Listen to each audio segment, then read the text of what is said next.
தென்னகத்தின் குரல் நேயர்கள் அனைவருக்கும் வணக்கம். தென்னகத்தின் குரல் யூடியூப் சேனலை தொடர்ந்து கண்டுகளிக்க சப்ஸ்கிரைப் செய்ய வேண்டுமாய் கேட்டுக்கொள்கின்றோம். நாம் இன்று பார்க்க உள்ளது நடிகர் விஜய் கைதாகிறார். ஏன் நடிகர் விஜய் கைதாகிறார் என்பது குறித்து இன்று அலச உள்ளோம். அந்த வகையில் கடந்த அக்டோபர் மாதம் 27ஆம் தேதி கரூரில் நடைபெற்ற பிரச்சாரத்தில் கூட்ட நெரிசலில் சிக்கி 41 பேர் இறந்து, அது சம்பந்தமாக மத்திய அரசினுடைய சிபிஐ விசாரணையில் இன்று அந்த வழக்கானது நடந்து கொண்டிருக்கின்றது. அந்த வழக்கை கடந்த 2 மாதமாக கிடப்பில் போட்ட மத்தியில் ஆளக்கூடிய பாரதிய ஜனதா அரசு இன்று திரு பியூஷ் கோயல் அவர்கள், மத்திய வர்த்தகத்துறை அமைச்சராக இருக்கக்கூடிய திரு பியூஷ் கோயல் அவர்கள் தமிழகத்திற்கு வந்து சென்றவுடன் உடனடியாக அது சம்பந்தமான வழக்கை கையில் எடுத்து இது சம்பந்தமாக தமிழக வெற்றி கழகத்தினுடைய பொதுச் செயலாளர்களுடைய திரு புசி ஆனந்த், அந்த கட்சியினுடைய தலைமை பொறுப்பில் இருக்கக்கூடிய திரு ஆதவ் அர்ஜுனா, திரு சிடி நிர்மல்குமார், கரூர் மாவட்ட கழகத்தினுடைய செயலாளர் இருக்கக்கூடிய திரு மதியழகன் ஆகியோரை சிபிஐ விசாரணைக்கு அழைத்து கடந்த 2 நாட்களுக்கு முன்பு சிபிஐ அலுவலகத்தில் வைத்து ஒரு நாள் முழுவதும் விசாரணை மேற்கொள்ளப்பட்டு அனுப்பி வைக்கப்பட்டார்கள். அதனைத் தொடர்ந்து இன்றைய தினம் நடிகர் விஜய் அவர்களுடைய வாகன ஓட்டுநராக இருந்த திரு அஜித்குமார் அவர்களுக்கு சிபிஐ சம்மன் அனுப்பியதாக ஒரு தகவல் வெளியாகியுள்ளது.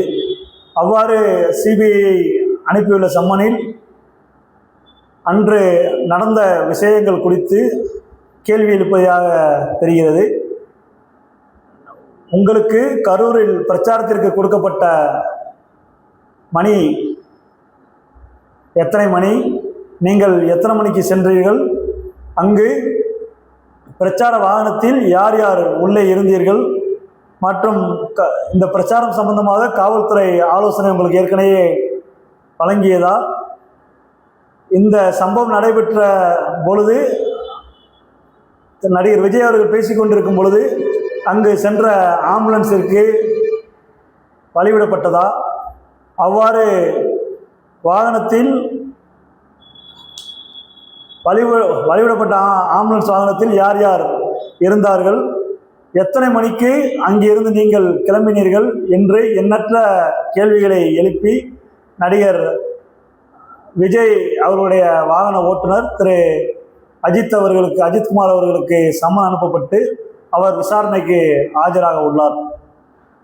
ஏன் கடந்த 2 மாதங்களாக அந்த சிபிஐ விசாரணைக்கு எடுத்துக்கொள்ளாமல் தற்பொழுது இந்த வழக்கு வேகம் எடுத்து இது சம்பந்தமாக நடிகர் விஜய் அவர்களை விசாரணை வளையத்தில் கொண்டு வர மத்திய சிபிஐ திட்டமிட்டுள்ளது? மத்திய சிபிஐ திட்டமிட்டுள்ளதா அல்லது பாரதிய ஜனதா கட்சி நடிகர் விஜய் அவர்களை 2026ஆம் ஆண்டு சட்டமன்ற தேர்தலில் தமிழகத்தில் கூட்டணி அமைத்து போட்டியிடுவதற்கு ஒரு மிரட்டலாக உருவாக்குகிறதா என்பது குறித்து இன்று நாம் பேசி வருகின்றோம்.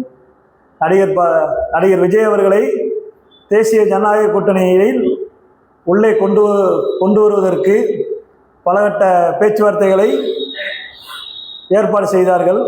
அந்த ஏற்பாட்டின் அடிப்படையில் தான் திரு செங்கோட்டையன் அவர்களை மத்தியில் ஆளக்கூடிய பாரதிய ஜனதா கட்சி திராவிட முன்னேற்ற கழகத்திற்கு செல்வதாக இருந்த திரு செங்கோட்டையன் அவர்களை தமிழக வெற்றி கழகத்திற்கு அனுப்பி வைத்து உள்ளே இருந்து நீங்கள் நடிகர் விஜய் அவர்களிடம் பேச்சுவார்த்தை நடத்த வேண்டும் என்பதற்காக செங்கோட்டையன் அவர்களை அனுப்பி வைத்த தகவலும் உண்டு. அவ்வாறு செங்கோட்டையன் அவர்கள் அனுப்பி வைத்ததுக்கு பிறகு ஒரு கூட்டம் கோபிச்செட்டிப்பாளையத்தில் பிரம்மாண்டமாக கூட்டி காட்டினார். அவருடைய அரசியல் அனுபவத்திற்கு ஏற்ப பல கட்டுப்பாடுகளுக்கு மத்தியில் பல்லாயிரக்கணக்கானரை கூட்டி ஒரு சிறப்பான ஒரு கூட்டத்தை ஏற்பாடு செய்தார். அந்த கூட்டத்தினுடைய வெளிப்பாடாக சிபிஐ வலயத்திற்குள் நடிகர் விஜய் வந்துள்ளார். அந்த அடிப்படையில் அவர் என்டிஏ கூட்டணியில் இணையவில்லை என்றால் அவரை கைது செய்து தேர்தல் சமயத்தில் சிறையில் முடக்குவதற்கு தேசிய ஜனநாயக கூட்டணியுடைய தலைமை, அதாவது பாரதிய ஜனதா கட்சியினுடைய தலைமை முடிவெடுத்துள்ளது. காரணம், தமிழகத்தில் என்டிஏ கூட்டணி வலுவில்லாமல் இருப்பதால் அதன் அடிப்படையில் விஜயை இந்த என்டிஏ கூட்டணியில் சேர்த்து நாம் தேர்தலில் பயணித்தால் மட்டுமே 2026ஆம் ஆண்டு சட்டமன்ற தேர்தலில் திராவிட முன்னேற்ற கழகத்திற்கு கடுமையான நெருக்கடிகளை கொடுக்க முடியும். அவ்வாறு கொடுத்தாலும் நாம் வெற்றி பெற முடியும்.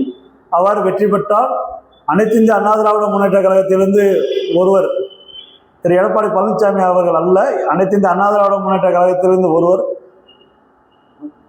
முதல்வர்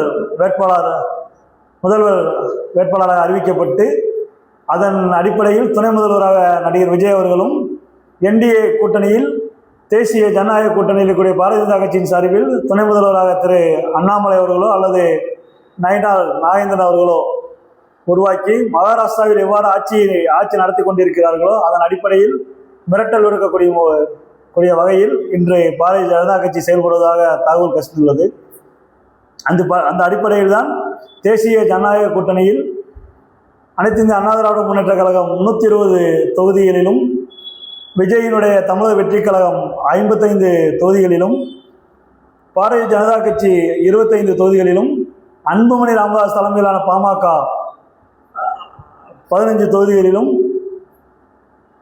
தேமுதிக இந்த என்டிஏ கூட்டணியில் வைந்தால் 10 தொகுதிகளிலும், உதிரியாக இருக்கக்கூடிய திரு தமிழக மக்கள் முன்னேற்ற கழகம் டான்பாண்டியன் அவர்கள், திரு புதிய நீதி கட்சியினுடைய திரு ஏசி சண்முகம் அவர்கள், பச்சைமுத்து திரு ஐக்கிய ஜனநாயக கட்சியினுடைய தலைவர் திரு பாரிவேந்தர் அவர்கள், அதேபோல் அங்கு இருக்கக்கூடிய புரட்சி பாரதம் கட்சியினுடைய தலைவர் திரு ஜெகன்மூர்த்தி அவர்கள் என்று எண்ணற்ற உதிரி கட்சிகளை சேர்த்து 234 தொகுதிகளில் அவர்கள் கூட்டணி அமைத்து போட்டியிடுவதாக ஒரு தகவல் வெளியாகியுள்ளது.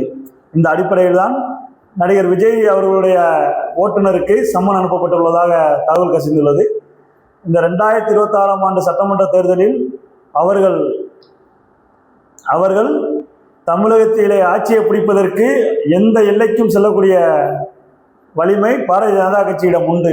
காரணம், இதேபோல்தான் மகாராஷ்டிரா மாநிலத்தில் தேசியவாத காங்கிரஸை உடைத்து திரு அஜித் பவார் அவர்களை ஒரு அணியாக பிரித்தும், சிவசேனா கட்சியை உடைத்து உத்தவ் தாக்கரே தலைமையிலான சிவசேனா கட்சியிலிருந்து திரு ஏக்நாத் சிண்டே அவர்களை ஒரு அணியாக உடைத்து ஆட்சியை அங்கு அமைத்து திரு ஏக்நாத் சிண்டே அவர்களை முதல்வராகவும் துணை முதலமைச்சராக திரு தேவேந்திர பட்னாவிஸ் பாரதிய ஜனதா கட்சியினுடைய திரு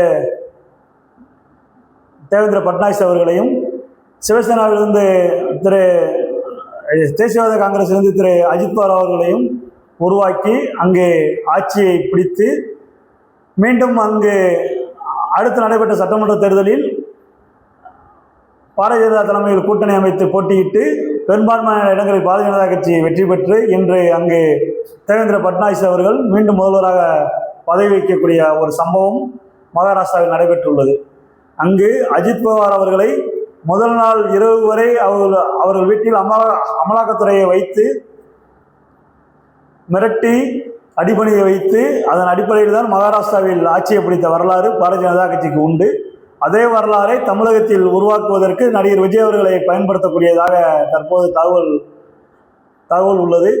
அந்த அடிப்படையில் நடிகர் விஜய் அவர்கள் 2026ஆம் ஆண்டு நடைபெறக்கூடிய சட்டமன்ற தேர்தலில் தமிழக வெற்றி கழகத்தினுடைய தலைமையில் கூட்டணி அமைத்து முதல்வர் வேட்பாளராக திரு நடிகர் விஜய் அவர்கள் உருவாகப் போகிறாரா, அல்லது பாரதிய ஜனதா கட்சியினுடைய மிரட்டலுக்கு அடிபணிந்து அவர் 55 தொகுதிகளை பெற்றுக்கொண்டு வெற்றி பெற்றால் துணை முதல்வர் பதவி என்ற ஒரு ஒப்பந்தத்தின் அடிப்படையில் என்டிஏ கூட்டணியில் இணைய போகிறாரா என்பது நடிகர் விஜய் அவர்களுடைய கார் ஓட்டுநர் திரு அஜித்குமார் அவர்கள் சிபிஐ விசாரணையில் கொடுக்கக்கூடிய தகவல் அடிப்படையில் மட்டுமே மக்களுக்கு தெரிய வரும் என்பது இன்றைய கள நிலவரம். இதன் அடிப்படையில் தான் பாரதிய ஜனதா கட்சி இந்தியாவில் இருக்கக்கூடிய அனைத்து மாநிலங்களிலும் கட்சியை உடைத்து ஆட்சியை பிடிக்கும்.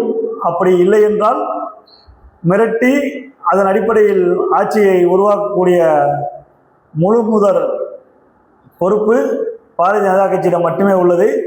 அரசியல் சாணக்கியர் என்பதில் திரு அமித்ஷா அவர்களை மிஞ்சுவதற்கு வேற யாரும் இல்லை என்பது கடந்த கால வரலாறு. அவருடைய அரசியல் சாணக்கியத்தனம் தமிழகத்தில் எடுபடுமா என்பது ஜனவரி முதல் வாரத்தில் தான் தெரிய வரும். நன்றி.